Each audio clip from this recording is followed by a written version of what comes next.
बंधु माने पवित्र महाविषुव पणा संक्रांति एवं ओडिया नववर्ष उपलक्षे आपण मानकु समस्तंकु मोर हार्दिक शुभेच्छा एवं शुभकामना। बंधु माने आपणकर जदि कर्कट राशि होइथाय तेबे आजिर एही भिडियोटी को आपण थरे मात्र शेष पर्यंत निश्चय देखंतु। कर्कट राशिर व्यक्ति विशेष मानकर जीवन एही पवित्र पणा संक्रांति परठारु बदलिबाकु जाउछि, कारण ग्रह नक्षत्र मानकर चलन रे एक बहुत बड़ परिवर्तन हेबाकु जाउछि, जहा द्वारा आपणक जीवन रे चलीथिबा समस्त दुख कष्ट एवं समस्यार अंत हेबाकु जाउछि एवं पुणी थरे खुशी फेरिबाकु जाउछि।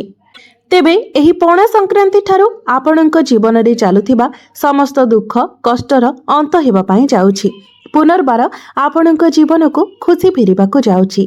एही पणा संक्रांति ठारू आपणक जीवन रे कौन सबु परिवर्तन हेबाकु जाउछि ताहा जानिबा पूर्वरु जदि आपणकर मध्य कर्कट राशि होइथाय तेबे भिडियोटी को लाइक करी चैनल टी को सब्सक्राइब करि दियंतु एवं कमेंट बॉक्स रे भक्ति एवं श्रद्धार सहित जय श्री जगन्नाथ निश्चय लिखंतु।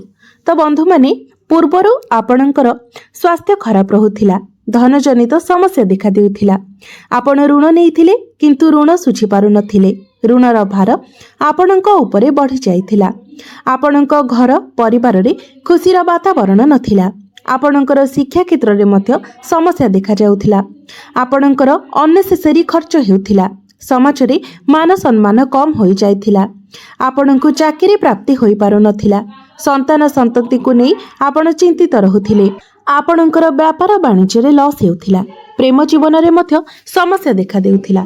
तेबे एही भली जहाँ भी किछि समस्या आपणक जीवन रे चालुथिला ताहा एही पवित्र पणा संक्रांति परठारु दूर हेबाकु जाउछि।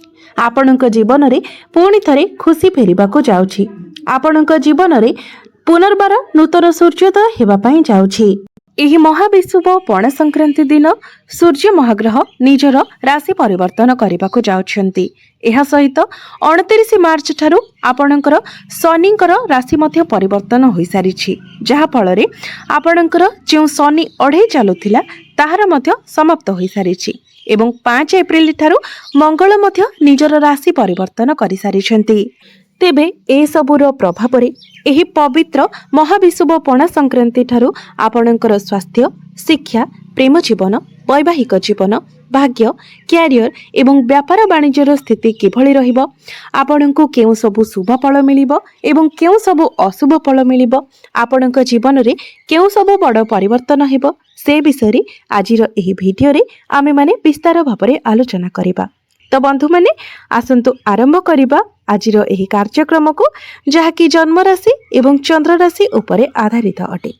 तो राशि चक्रर 12 गोटी राशि मध्यरु चतुर्थ राशि हेउछि कर्कट राशि एवं आपणक राशिर अधिपति हेउछन्ति चंद्रमा, जे कि प्रति 2 दिन रे निजर राशि परिवर्तन करिथांती। तेबे सर्वप्रथमे आसंतु जानि नेबा आपणकर स्वास्थ्य किभଳି रहिबो एही महाविषुव पणा संक्रांति ठारू। तो कुंडलीर प्रथम भावटी होइथाय आपणकर स्वास्थ्यर भाव, इम्यूनिटी सिस्टम रो भाव एवं आपणक प्रथम भावर अधिपति हेउछन्ति चंद्रमा। तो चंद्रमा प्रति 2 दिन रे निजर राशि परिवर्तन करिथांती। तो बंधु माने एही पवित्र पणा संक्रांति परे आपणकर स्वास्थ्य बहुत भल रहिबो, स्वास्थ्य को नेकी चिंता करिबार कोनोसी भी आवश्यकता रहिबो नाही। तेबे बुध जेहेतु शनि एवं राहुंक सहित आपणकर नवम भावरे एकत्र अछंती, तो स्किन रिलेटेड किछिटा प्रॉब्लम देखा दे पारे, एलर्जी, इन्फेक्शन भली किछि छोट मोट समस्या देखा देबो एवं आपण निजर खाद्यपेय उपरे टिके नियंत्रण रक्षा करंतु। एहा व्यतीत आपणकर स्वास्थ्य रे अन्य कोनोसी प्रकारर भी समस्या देखा देबो नाही। एबे आसंतु जानिबा आपणकर शिक्षा क्षेत्र किपरि रहिबो एही पवित्र पणा संक्रांति परे। तो बंधु माने कुंडलीर पंचम भावटी होइथाय आपणकर शिक्षार भाव एवं आपणकर पंचम भावर अधिपति हेउछन्ति मंगल। तो मंगल आपणकर प्रथम भावरे विराजमान अछन्ति। एहा व्यतीत गुरुंकर दृष्टि मध्य आपणकर पंचम भाव उपरे रहुछि। तो आपणकर शिक्षा क्षेत्र एही महाविषुव पणा संक्रांति परठारु बहुत ही भल रहुछि। पाठ पढ़ारे आपणको बहुत अधिक सफलता मिलिबाकु जाउछि। जदि एही पणा संक्रांति परे आपण कोनोसी एग्जाम देउछन्ति तो सेथिरे निश्चित भाबरे आपण कृतकार्य हेबे। आपण जदि गवर्नमेंट रिलेटेड किसी एग्जाम देउछंती तो सेथिरे मध्य निश्चित भाव में आपनको सफलता मिलिबो कारण एही पणा संक्रांति ठारू सूर्य आपणक राशि रे उच्चस्थ होइछिबे जहा फल रे सरकारी क्षेत्र रे आपनको बहुत अधिक सफलता मिलिबो। जदि एही पणा संक्रांति परे आपण कोनोसी एडमिशन करंती किंबा फॉर्म फिलअप करंती तो सेथि पय मध्य समय आपणक पय बहुत भल रहिबो। तो एही पणा संक्रांति परे आपणकर पाठ पढ़ा बहुत ही भल रहिबो। एबे आसंतु जानि नेबा आपणकर प्रेम जीवन किपरि रहिबो एही पवित्र पणा संक्रांति परे। तो बंधु माने कुंडलीर पंचम भावटे आपणकर शिक्षार भाव हेबा सहित पंचम भावटे मध्य होइथाय आपणकर प्रेम जीवनर भाव। तो मु आपणको कहि सारिछि जे आपणकर पंचम भावर अधिपति हेउछन्ति मंगल। मंगल आपणकर प्रथम भावरे विराजमान अछन्ति। तेबे प्रेम जीवन रे आपणको आपणकर क्रोध उपरे नियंत्रण रक्षा करिवार अछि कारण मंगल आपणकर प्रथम भावरे गोचर करिवे एवं निचस्थ होइजिवे जहा फल रे आपणकर आपणको क्रोध उपरे नियंत्रण रहिबो नाही। तो बंधु माने आपण निज उपरे एवं निजर बाणी उपरे नियंत्रण रक्षा करंतु कारण आपणको कथा द्वारा ही आपणको प्रेम जीवन रे समस्या सृष्टि हेबो नचेत आपणकर प्रेम जीवन एही पणा संक्रांति परे बहुत भल रहुछि जेहेतु गुरुंकर दृष्टि पंचम भाव उपरे रहुछि तो आपणक मध्यरे जेते झगड़ा हेले मध्य समस्या आसिले मध्य गुरु ताहा दूर करिदेबे एवं आपणक मध्यरे भल पाइबा सेमिति ही रहिबो। तेबे आपण जदि निजको नियंत्रण रे रखन्ति तो आपणक मध्यरे कोनोसी प्रकारर समस्या ही आसीबो नाही। एबे आसंतु जानिबा आपणकर वैवाहिक जीवन किपरि रहिबो एही पवित्र पणा संक्रांति परे। तेबे बंधु माने कुंडलीर सप्तम भावटी होइथाय आपणक वैवाहिक जीवनर भाव आपणक जीवन साथीर भाव। तो आपणकर सप्तम भावर अधिपति हेउछन्ति शनि।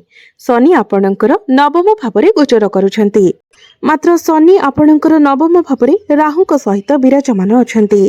शनि एवं राहु एकत्र हेबा फलरे श्रापित दोषर निर्माण हेउछि। तेबे पूर्वरु शनि जेतेबेले आपणकर अष्टम भावरे थिले तो आपणकर शनि अढ़े चलीथिला जहा फलरे आपणक जीवन साथींकर स्वास्थ्य प्रायतः खराब रहुथिला। आपणकर वैवाहिक जीवन रे मध्य अनेक प्रकारर समस्या देखा देउथिला। तेबे वर्तमान से सबु जिनिस आपणक भितरे नाही। आपणकर वैवाहिक जीवन रे धीरे धीरे सुधार आसिबारे लागिछि। आपणक जीवन साथींकर स्वास्थ्य रे मध्य धीरे धीरे सुधार आसिबारे लागिछि।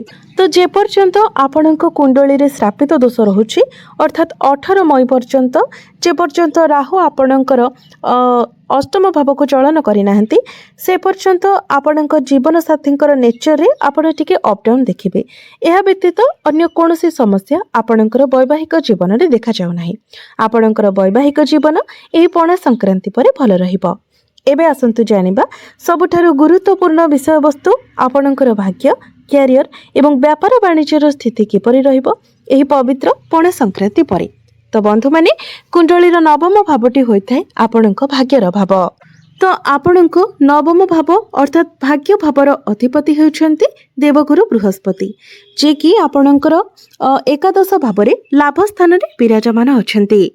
तेबे आपणकर नवम भावरे 4टी ग्रह विराजमान अछन्ति। तो भाग्य तो आपणकर भल रहिबो किंतु भाग्य रे अनेक प्रकारर बाधा विघ्न मध्य आसीबो। तेणु जदि आपणकर सेमिति किछि अर्जेंट नाही इमरजेंसी नाही तो आपण तरबरिया भावरे कोनोसी डिसिजन नियंतु नाही किंबा तरबरिया भावरे कोनोसी कार्य मध्य करंतु नाही कारण आपणकर नवम भावरे पितृदोष श्रापित दोष ए सबुर निर्माण हेउछि कालसर्प दोषर मध्य निर्माण हेउछि। तो आपणको केवल 18 मई पर्यंत अपेक्षा करिबार अछि कारण सेतेबेले आपणकर कुंडलीरु आपणक कुंडलीर नवम भावरु राहु आपणकर अष्टम भाव को गोचर करिवे तो समस्त ग्रह माने अलगा होई जिवे। तापरे आपण जदि कोनोसी बड़ कार्य करबा को चाहिबे सेतेबेले आपण करि परिबे। तेबे आपण शुभ मंगलिक जदि कोनोसी कार्य करबा पई चाहुछन्ते ताहा आपण करि परिबे किंतु आपण जदि ट्रेडिंग रे कोनोसी इन्वेस्टमेंट करबा पई चाहुछन्ती शेयर मार्केट रे कोनोसी इन्वेस्टमेंट करबा पई चाहुछन्ती सेथिरे आपण सतर्क रहिबा उचित। एबे आसंतु जानिबा आपणकर कैरियर किपरि रहिबो एही पवित्र पणा संक्रांति परे। तो बंधु माने कुंडलीर दशम भावटी होइथाय आपणकर कैरियर भाव कार्यक्षेत्रर भाव। आपणकर दशम भावर अधिपति हेउछन्ति मंगल। मंगल आपणकर प्रथम भाव गोचर करुछन्ति। तो क्यारियर आपणकर एही पणा संक्रांति परे बहुत ही भल रहिबो। पणा संक्रांति परे आपणक क्यारियर जहाँ भी किछि बाधा विघ्न आसुथिला से सब दूर होइजिबो। आपण जदि टार्गेट बेस कोनोसी कार्य करुछन्ति तो आपणकर टार्गेट मध्य कंप्लीट होइजिबो। तेबे मंगल जेहेतु आपणकर प्रथम भावरे निचस्थ होइजिबे तेणु आपण टिके आपणकर क्रोध उपरे नियंत्रण रक्षा करंतु, कारण एही समय आपणक मध्यरे क्रोध अत्यधिक रहिबो। निजर क्रोध निजर एग्रेशन उपरे आपणको कंट्रोल करिवार अछि। एवं जो मानक निकटरे कोनोसी चाकरी बाकरी नाही तो एही पणा संक्रांति परे आपणको चाकरी मिलिबार मध्य बहुत अधिक संभावना रहुछि। सेति पई आपण निजर चेष्टा जारी रखंतु, कारण सूर्य आपणकर कुंडली रे दशम भाव में उच्चस्थ होइजिबे। सूर्य हेउछन्ति सरकारी कारक ग्रह, जहा फल रे आपणको सरकारी चाकरी क्षेत्र रे अधिक सफलता मिलिबो। पणा संक्रांति परे चाकरी क्षेत्र रे आपणको मान सम्मान प्राप्ति हेबो, अचीवमेंट्स मिलिबो। चाकरी क्षेत्र रे आपणकर प्रमोशन मध्य होई पारे। आपण निजर क्यारियर रे एही पणा संक्रांति परे बेटरमेंट देखिबाको पाइबे। बिजनेस रो कथा जदि कहिबा, शुक्र एवं बुध एकत्र अछंती तो बिजनेस आपणको पई बहुत ही भल रहिबो। एही पणा संक्रांति परठारु बिजनेस रे आपण ग्रोथ करिवे। बिजनेस को आपण आगो को बढ़ाइबा को चेष्टा करिवे। बिजनेस रे आपणकर फाइनेंशियल ग्रोथ हेबो, आपणकर इनकम बढ़िबो, नुआ क्लाइंट्स एवं कस्टमर आपणको मिलिबे। तो जेहेतु आपणकर राशि रे शनि अढ़ेर समाप्त हो सारी तो पूर्वर आपण जो डिप्रेशन ने थिले, टेंशन ने थिले, पारिवारिक अशांति रहुथिला, क्यारियर रे अनेक बाधा विघ्न आसुथिला, प्रेम जीवन रे वैवाहिक जीवन रे जो सब समस्या मान आसुथिला से सब वर्तमान आपणक जीवन रो धीरे धीरे दूर होई जिवो। ए सब रे आपण धीरे धीरे इम्प्रूवमेंट देखिबा को पाइबे। आपणकर स्वास्थ्य रे जो अवनति थिला ताहा मध्य दूर होई जिवो। आपण निजर स्वास्थ्य रे धीरे धीरे सुधार देखिबा को पाइबे। स्वास्थ्य जनित समस्त समस्या गुड़िक आपणकर दूर होई जिवो। तो बंधु माने एबे असंतु जानि नेबा किछि उपाय विषय रे, जे उपाय गुड़िक करिबा द्वारा आपणको अधिक शुभत्व प्राप्ति हेबो एवं जहा किछि अशुभत्व रहुछि से सब खंडन होई जिवो। तो सेति पई प्रत्येक दिन आपण चंद्रमांकर बीज मंत्र 108 थर जप करंतु। प्रत्येक दिन आपण हनुमान चालीसार पाठ करंतु एवं प्रत्येक दिन आपण उदित सूर्य को तंबा पात्र रे जलार्घ्य अर्पण करंतु। एहा सहित प्रत्येक दिन आपण गुरुंकर बीज मंत्र मध्य 108 थर जप करंतु। निश्चित भावरे आपणकर समस्त अशुभत्व गुड़िक खंडन होई आपणको शुभत्व प्राप्ति हेबो, आपणकर भाग्य रे उन्नति आसीबो। तो बंधु माने आपणकर जीवन मंगलमय हेउ, एहा ही ईश्वरଙ୍କ निकटरे मोर प्रार्थना। धन्यवाद।